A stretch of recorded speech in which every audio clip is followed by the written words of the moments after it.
Direct nerfs to Misfortune combined with nerfs to Bloodthirster drops MF out of the top 3 for this patch, while Jinx is back in due to her direct buff. We don't do this very often, but there will be one champion featured for 2 different roles this patch, as they're just way too good for the current meta. And did you know mastering your champion will boost your win rate by a massive 9% on average? That's why at SkillCapped we offer Smurf commentaries. Simply select the champion you want to master and get guides from challenger experts teaching you how to play your champion in the exact rank you're stuck in. You're even guaranteed to have all your questions answered by that very same challenger expert. After that, take one of our 5 brand new courses that teach you the secrets to carrying as a top laner, jungler, mid laner, AD carry, and support. It doesn't stop there. We have new Season 14 courses on macro, wave control, trading, setting, and hotkeys, CSing, vision, mechanics, low elo mistakes, the list goes on. The best part, you can try all this out completely risk-free. Since if you don't rank up while actively using SkillCapped, you get your money back, no questions asked. So what are you waiting for? Click the link in the description below right now to get the rank you've always dreamed of. Starting off up in the top lane, continuing to rise in priority over the past patch and a phenomenal solo carry pickup is Garen. Garen is now right in behind Aatrox as the most highly contested top laner for solo queue, and he's just a no-brainer pickup with how easy yet powerful he is. Garen fares very well in the current landscape of the top lane meta, as we've got Nasus and Aatrox being picked a lot, and Garen has been winning a ton in those matchups. The only meta top lane champ that Garen struggles more against is Camille, so she's a good ban choice. What makes Garen such a powerful solo queue champ is that he can deal a load of damage while still remaining very tanky at the same time. There's just no messing up your combo with Garen or misplaying a 1v1 because all of his DPS is guaranteed.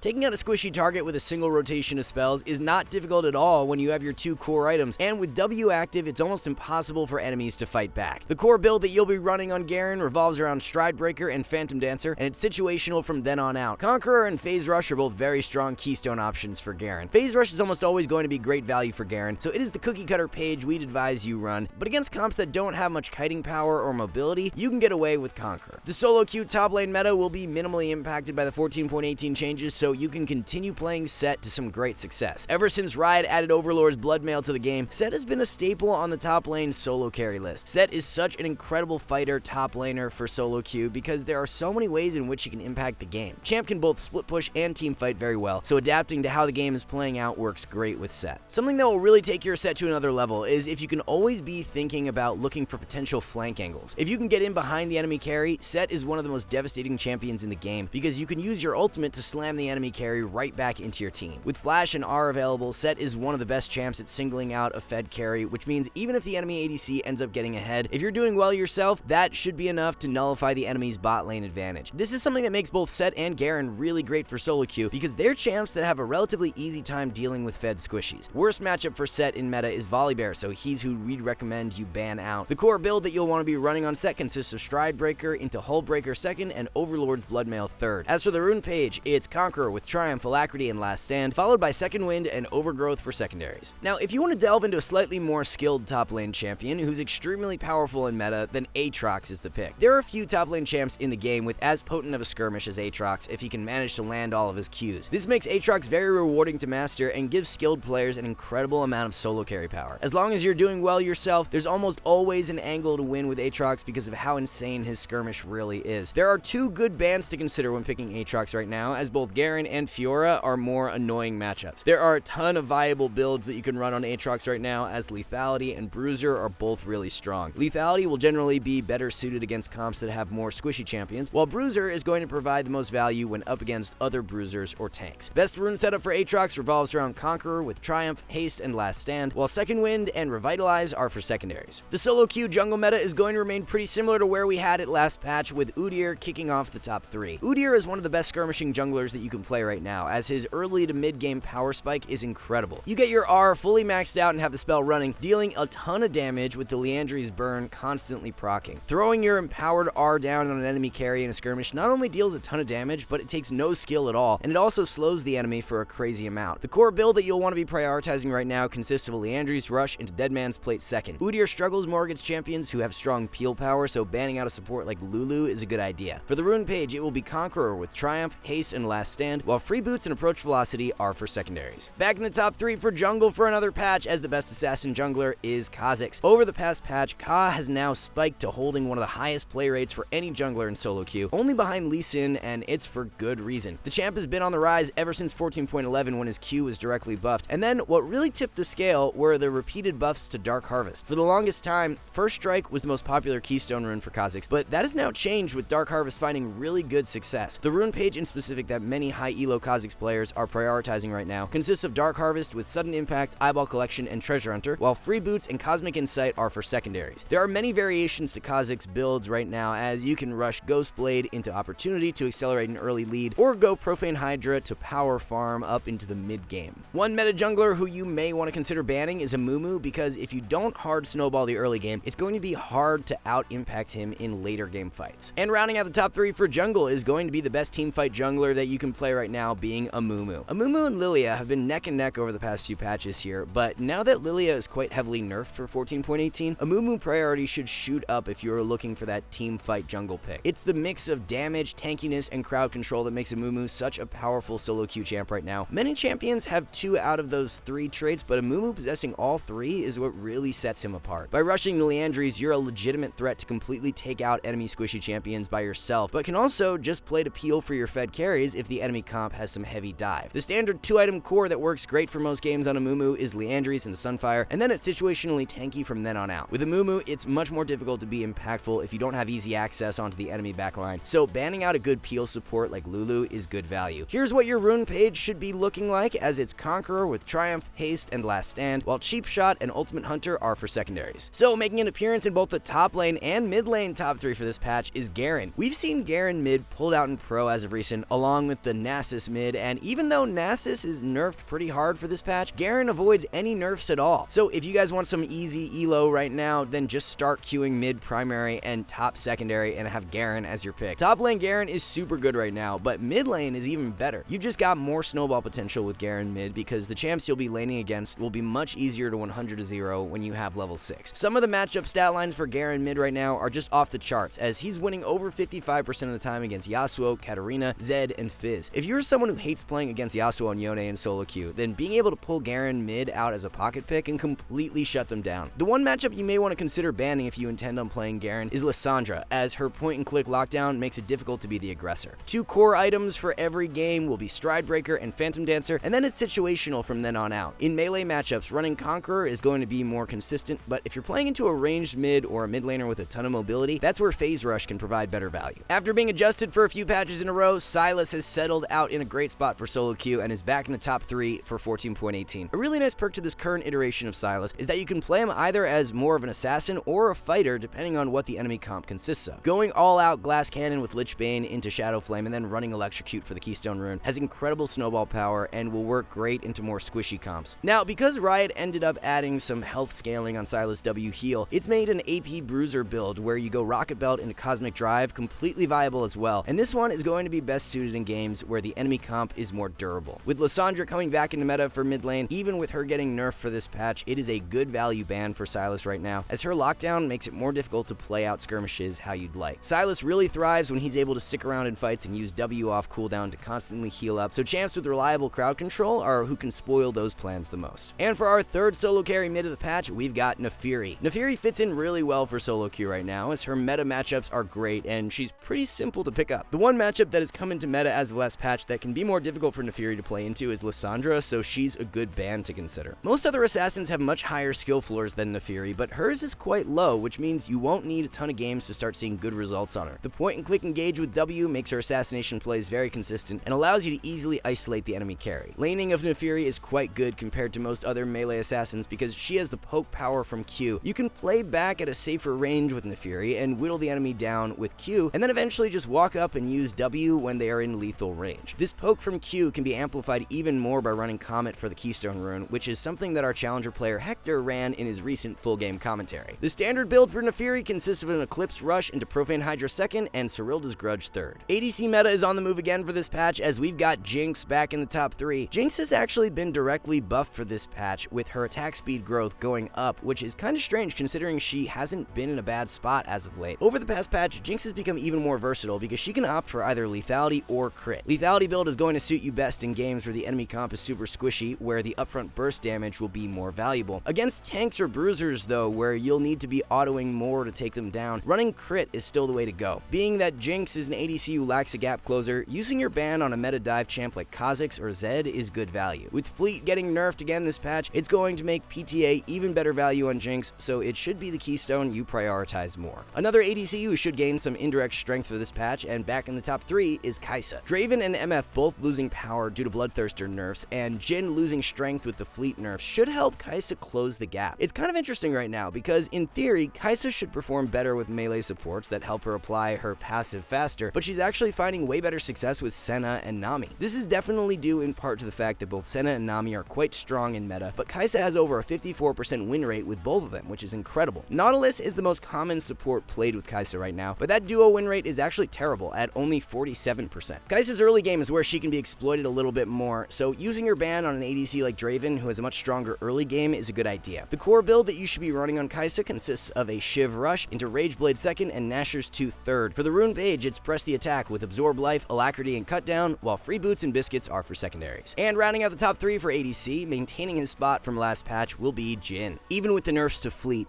Jhin has been far and beyond the best solo queue ADC as of late, so we don't think the changes will be enough to significantly alter his power. It's not like Jhin is the only ADC running Fleet either, as there are many more who will be hurt by the changes, so his relative power should stay quite high. The meta build for Jhin right now has him rushing Shiv and going Fire Cannon 2nd, but it can feel like a bit of a pea shooter if up against a more tanky comp. What we would actually recommend that you do for solo queue so that your mid-game spike is more pronounced is delaying the Fire Cannon until 3rd and grabbing Infinity Edge 2nd. This way you have more damage for that mid-game and are not waiting on 3 whole items to start dealing meaningful damage. Dive champs with strong burst power or who can be more difficult to play into as Jhin, so using your ban on Kha'Zix or Zed is a good idea right now. The standard rune page for Jhin revolves around fleet footwork with Presence of Mind, Bloodline, and Cutdown, while Celerity and Gathering Storm are for secondaries. Miraculously avoiding nerfs for 14.18, and who will remain the #1 solo queue support is Senna. The nerfs from 14.17 really didn't do that much to reduce Senna's relative strength, as she was extra OP prior to the changes, and now she's just standard OP. Senna feels great right now because there are a few viable ways to build her, which allows you to adapt to each game super well. You really can't go wrong with the Enchanter setup of Echoes of Helia and Moonstone, and if you just want one build to stick with, this would be the play. Black Cleaver is completely viable as well though, and fits in great if you either want more durability when up against a heavy dive comp, or if the enemy team is very tanky where the Armor Shred has amazing value. One matchup that you will want to try and avoid when picking Senna is Pyke, as his catch and burst strength does make laning more volatile as a squishy champ like Senna. The optimal rune page for Senna consists of Aerie with Mana Flow, Transcendence, and Scorch, while Font of Life and Revitalize are for secondaries. Nerf's last patch did not do anything to bring Pyke's solo queue strength down, so he's back in the top 3 for 14.18. Especially with the Senna pick being played the most for any support in the game right now, if you can pilot a good Pyke, there's a lot of value to having him in your champion pool. One thing that's really nice about Pyke right now is that he has 2 viable support item upgrades that he can choose from. Celestial Opposition and Bloodsong are both viable, and you can swap between the 2 based on the enemy comp. If the enemy comp has heavy burst damage, then Celestial is amazing value because it will allow you to fish for those catch plays without getting one shot right away. Against comps with more consistent DPS instead of burst, you can get away with Bloodsong. 2 supports that you may want to consider banning out when playing Pyke right now are Leona and Poppy. Both have pretty easy ways to nullify your engage plays, and both are pretty tanky, which makes catching them out less rewarding. The rune setup for Pyke has him running Hail of Blades for the Keystone rune, followed by Cheap Shot, Zombie Ward, and Ultimate Hunter, while Bone Plating and Unflinching are for secondaries. And for the final solo carry support of the patch, she's been a mainstay for quite some time now, as we have Poppy. Poppy continues to remain one of the highest win rate solo queue supports, even with her play rate continuing to rise each patch, which is a pretty good indication of a very strong champion. There's literally just one matchup in meta that Poppy is losing to right now, and it's Senna, so as long as you ban Senna out, you're setting yourself up for success. What sets Poppy apart from so many other melee supports is her follow-up burst damage.